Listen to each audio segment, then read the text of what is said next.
తెలిసిన విషయం. ఈరోజు ప్రజలందరూ సంతోషంగా ఉన్నారు, మాకు సంక్షేమ పథకాలు అందుతున్నాయి అనే ఇది గమనించుకొని ఇప్పుడు ఎట్లా డైవర్ట్ చేయాలా అనే ఉద్దేశంతో ఇప్పుడు మెడికల్ కాలేజెస్ పైన పడినారు. మరి నాకు అర్థం కావట్లేదు, 17 మెడికల్ కాలేజెస్ కేంద్ర ప్రభుత్వం శాంక్షన్ చేసింది. ఎవడో అన్నాడు మీ అబ్బ సొత్తా లేకపోతే మీ జోబులో నుంచి తీసినారా డబ్బులు అని ఎవరో అడిగిరి. కేంద్ర ప్రభుత్వము మనకు దాదాపు 8,500 కోట్లు పెట్టమని మనకు శాంక్షన్ చేస్తే 5 సంవత్సరాలలో 1,400 కోట్లు ఖర్చు పెట్టారు. మిగతా డబ్బులు ఎక్కడ పోయినాయి? ఖర్చు పెట్టలేరు.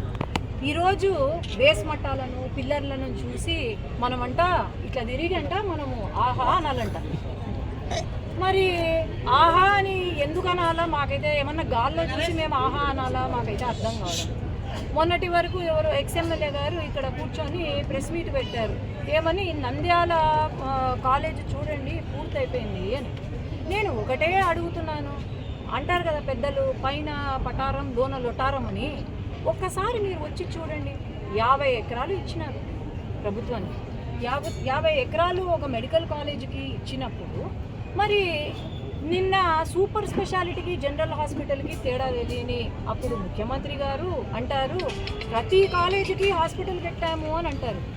అయ్యా జగన్మోహన్ గారు అట్లాగే శిల్పారవి గారు వచ్చి హాస్పిటల్ ఎక్కడుందో చూపించండి. మరి ఒక్కసారి వచ్చి ఆ స్ట్రక్చర్స్ ఏవైతే ఉన్నాయో బేస్ మఠాల వరకు ఉన్నాయో మీరు పైన కనిపించేది కాదు, లోపల ఒకసారి చూసి ఆహా అంటే మేము కూడా ఓహో అని మీ నాయకుడు అన్నాడు కదా, నేను చేసిన పనికి బొకేలు ఇవ్వాలా, షాల్వలు ఇవ్వాలా, అవార్డులు ఇవ్వాలా అని అన్నారు కదా. మేము కూడా ఆయనకి ఇవ్వలేం కానీ మీకు ఇస్తాం షాల్లు, బొకేలు, అవార్డులు. ఈరోజు మనం అందరము గమనించాల్సింది ఒకటే, ప్రైవేటైజేషన్కి పీపీపీకి కూడా తేడా తెలీదా వీళ్ళకు వైసీపీ నాయకులు? ఒక ప్రైవేట్ పబ్లిక్ పార్ట్నర్షిప్ అంటే ఈరోజు వాళ్ళకు ఆ రోజు 1,400 కోట్లు 17 మెడికల్ కాలేజెస్ కట్టడానికి 5 సంవత్సరాలు పట్టింది. ఆ బేస్ మఠాలు పిల్లర్లు అట్లా చూసుకుంటే అదే స్థాయిలో పని చేస్తే ఈ మెడికల్ కాలేజెస్ పూర్తి కావడానికి దాదాపు 30 సంవత్సరాలు పడుతుంది.